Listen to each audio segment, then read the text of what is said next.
Okay, let's pray. Good morning, class. Good morning po, Miss Hyra. Before sitting down, kindly arrange your chairs properly and pick up the pieces of dirt on the floor. Yes, ma'am. Okay, I'm going to check your attendance. Fatma Aliyah, Present, ma'am. Fatma Aliza, Present po, ma'am. Ashlia, Present po, ma'am. Abdulatim. Present po, ma'am. Okay, who is absent? None, ma'am.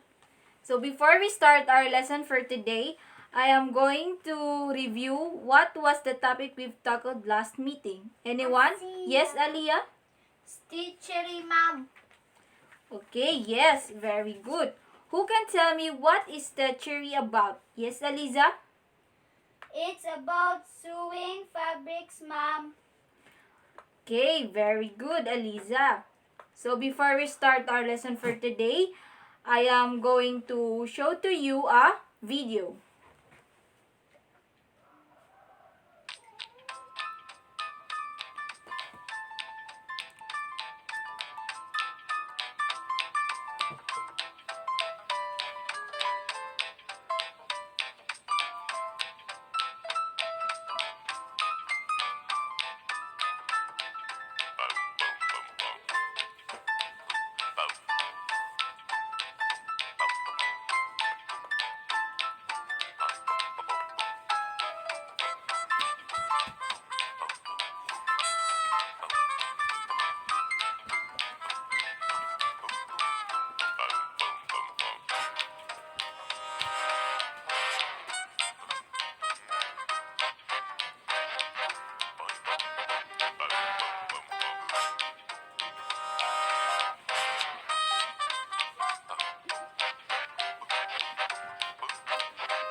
So, okay, after you watch the video, what do you think is our topic for today? It's about, Stitching. yes, as you can see in the video, there's a tutorial on how to stitch. So, I'm going to present to you the lesson for today. So, our lesson for today is about Stitchery guides.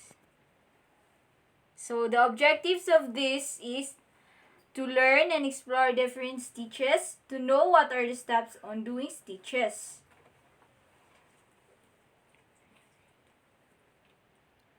So, Stitchery guide. Miss Ashlia, can you read what is Stitchery guide? Ashlia, come here and read the Stitchery guide. You read this. Okay, Miss Alia na lang. Can you please read the Stitchery guide? This is a brief collection of basic stitches. They are not intended to be taught as a unit. They are intended to be useful to the teachers for hoping her students get Variety. Very good. So, Stitchery guide is the guide for us to make stitches. And so there are different types of Stitchery guide. So number 1 is chain stitch. So to do this chain stitch, stitch needle through fabric, hold thread down with thumb, insert needle at a spot not same hole where thread emerged, bring needle out a short distance below, draw needle through over loop, and continue in same manner. So this is how to chain stitch. Watch this video.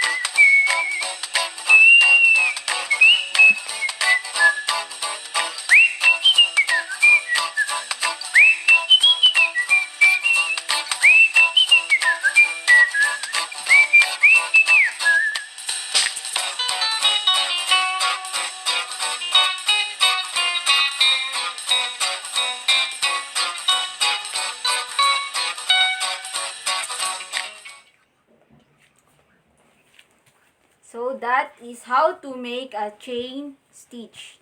And number 2 is braid stitch. To make a braid stitch, make chain stitch, tie down with small stitch. Bring needle out a little below this stitch.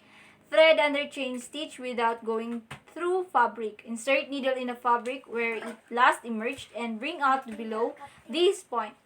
Thread it under the tied down stitch and reinsert where it last emerged, bringing out below this point. So how to make a braid stitch? Watch this video.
So do you see, class, the video? Yes, That's ma'am. how to braid stitch. And then next one is square chain stitch. Lay out 2 rows of parallel evenly spaced dots. Bring thread through first dot on left. Working from top down, class, be silent. Stitch on a diagonal. Holding loop with thumb, insert needle inside loop at next dot. And lastly, stitch slantwise to left, and etc. So watch this video on how to make a square chain stitch. This is the open chain stitch used in hand embroidery. It creates kind of a square looking stitch that works well in circles and on wavy lines, on straight lines. You can change the look of the stitch by changing the distance between each of your stitches. So you can close it up or make it wider, however you wish. Today I'm going to demonstrate working between 2 parallel lines, working from right to left. And I'm starting by taking my needle down on the top line and angling it to the lower line inside the loop of my working thread, over the working thread, as you can see there. Then I'm going to start to tighten the stitch, but before I pull it all the way, I'll insert my needle in the top line where I intend to go down and tighten up the stitch around the needle. Then angle the needle back down to the baseline. Make sure you're going over the working thread. Pull through, but not all the way. Then put your needle in place and tighten up the stitch. So again, angle down to the baseline, over the working thread, put your needle in place, and tighten up the stitch. I like to use my needle as a placeholder when I need to tighten up a stitch like this. It's easier to have the needle in place than pull the stitch too tight and have to straighten it out. So angling down to the baseline, over the working thread, putting the needle in place to pull through. Now, when you're ready to take your last stitch, you'll do the same thing, and you'll tighten up the stitch around the needle there, but then you need to take your needle out, don't pull it through, and anchor the loop on the lower line, and then step up to the top line and come up inside the loop so that you can anchor the top line as well. And that is the open chain stitch. For more tips and techniques on hand embroidery, stop by and visit. So, did you watch the video on skirt chain stitch? Yes, Yes, ma'am. ma'am. Yes, ma'am. Very good. So the next one is stem stitch. Bring needle through at beginning of line. Insert needle a short distance to right. Bring out beside base of previous stitch. Insert needle beside top of first stitch. Continue as above. The more diagonal the stitch, the slenderer the stem. So, here is the steps on how to make a stem stitch. So, here's the first one, second one, third one, fourth, fifth, and sixth step. The next one is Pekinish stitch. So, you can read it on how to make the Pekinish stitch. So, the picture of the Pekinish stitch. So, here are the steps. It's a 1, 2, 3, 4, 5 steps on how to make a Pekinish stitch. And the other one is scroll stitch. Work from left to right. After inserting needle from underside, take a small slanting stitch just above and just below the line. See that the thread is looped under the needle above and below. Pull thread snugly but not too tight. Keep stitches even. So, the pictures and steps of scroll stitch is here. 1, 2, 3, 4, 5.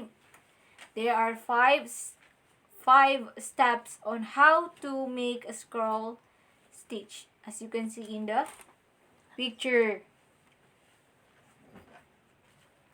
So the next one is coral stitch. So you can read it. What is coral stitch? The picture and the steps of coral stitch is here. 1, 2, 3, 4. There are 4 steps on how to make a coral stitch. So don't worry, I'm going to give you a copy on this. And next one is catching stitch. And you can read it, the steps on how to make a catching stitch. So the picture of this is, as you can see, this is the catching stitch. The next one is blanket stitch. So you can read it on how to make a blanket stitch. Class, be silent, please. Okay, ma'am. Okay, ma'am. So this is the example of blanket stitch. You can see in the pictures. And the last one is buttonhole. This is the blanket stitch done very close together. So the example of this is, as you can see in the picture, that is the buttonhole stitch. And there are also many types of, different kinds of stitchery guide. There are feather stitch, that is the picture of feather stitch.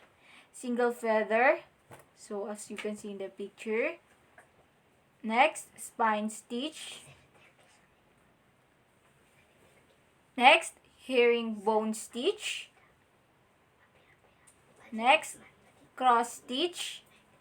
So that is a cross stitch. Next one is back stitch. So this is a stitch going back. And laced back stitch. And there are also a fishbone stitch. So fishbone is very attractive and creative. Van Dyke stitch. So it's very nice, as you can see in the picture. Cretan stitch. As you can see, it's very creative. And closed herringbone stitch. So parang X lang siya, padiagonal. French knot stitch. So you can see it on the picture. That is a French knot stitch. It's very cute. And Romanian stitch. That is the Romanian stitch. Yes, ma'am. Padded stitch satin. So that is a padded satin stitch. Class, be quiet. Okay, ma'am. So, Yes, ma'am. Yes, ma'am. wait for a second. Okay, class. Now you know the different kinds of stitchery guide. So I am going to show a picture and identify what kind of stitchery guide is it. Is it okay? Yes, ma'am. Yes, ma'am. Okay, where's your... Okay, this picture. It is a... Fishbone stitch, ma'am. Very good. This one. Cross stitch, ma'am. Very good. This one. Padded satin stitch, ma'am. Yes, this is a padded satin stitch. So, wait a minute. Okay, class, do you have any question about stitchery guide? None, ma'am. No, ma'am. If there's none, I'm going to give you a short quiz. So get one for sheet of paper and answer this. Answer the quiz. I'll give you 5 minutes to answer.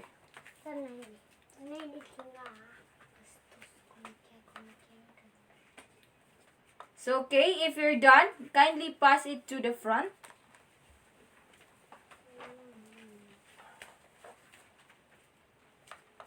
Now you're done with your quiz. Do you have any question regarding to the topic? None, ma'am. Are you sure?